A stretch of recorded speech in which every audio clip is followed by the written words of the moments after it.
Do you like working with experts? Do you like working with somebody who knows what they're doing and who is like a specialist at what they're doing? I do. I love working with experts. You think of expert products and expert services, and your face lights up, right? There's a feeling that happens internally that just gives you the confidence that, you know what, they'll do a good job.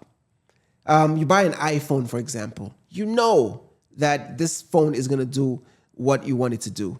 You know that if you have an issue, you can get it solved. How about you become an expert in what you're doing? Right? Now tell me, expertise, do you become more of an expert with product mastery or with person mastery? You got to know both. You got to know the product and you got to know how to handle the person. But which gives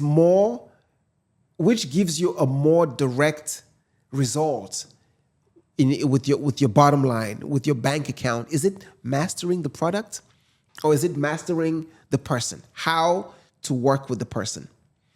That's what communication mastery does.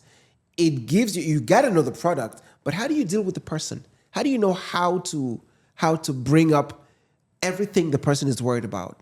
Most people, including you, when you are in a marketplace, you're very concerned about you're doubtful, right? You're fearful about making the bad decision. You're doubtful about all the different options in front of you. You're uncertain about the viability of like the thing you need, the person you're talking to, all these things that are making you question whether or not this is a good thing for you to do, right?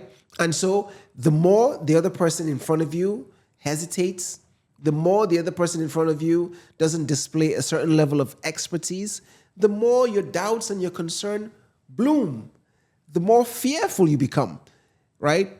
And the person who's in front of you and they don't have the expertise to explain what they want to explain in a way that gets your attention will kill the sale. But you know what? The most persuasive people, they don't make their point. They ask intelligent questions. The most persuasive people don't try to squeeze their points. They ask great questions. And by so doing, they get you to tell them your why, your how long, and they build urgency, right? They build urgency, and urgency is found in loss. Like, what is it gonna cost you to delay this decision? What's at risk with your business and your family if you don't do this? What damage is going to occur if this doesn't take place? That's where urgency happens. You cannot start doing that early in the conversation or even midway. You have to gather evidence before you could present it in a way that sits. You know what I mean? You know how when you eat food, in America it's Thanksgiving. We just finished Ramadan in the Middle East, and everybody went through Eid. Everybody ate and gave thanks and was happy. When you eat and it sits in your stomach, that's what happens when you collect evidence. You have to collect enough evidence so when you present your solution, it speaks directly to what they just told you about what they want.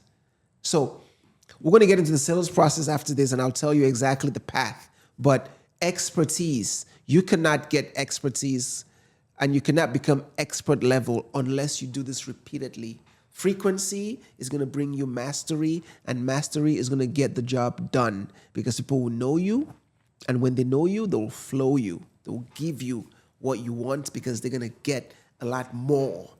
If you try to sell me this pen and you ask me to buy it for 100 dirhams or $100, and if I pay that money, it's because I believe it's worth more, right? I have to see the value. Without touching or feeling it, I have to see the value. And if you don't know how to present that to me as an expert, I'll never see the value. But by the way, you don't have to study pens for decades to know how to present this. You just have to know how to ask me questions. The most persuasive people are the ones that don't make their point, but they ask intelligent, strong, solid questions. So lead with questions. Don't start with solutions and answers. And we'll show you how to do that. Coach Paul closes.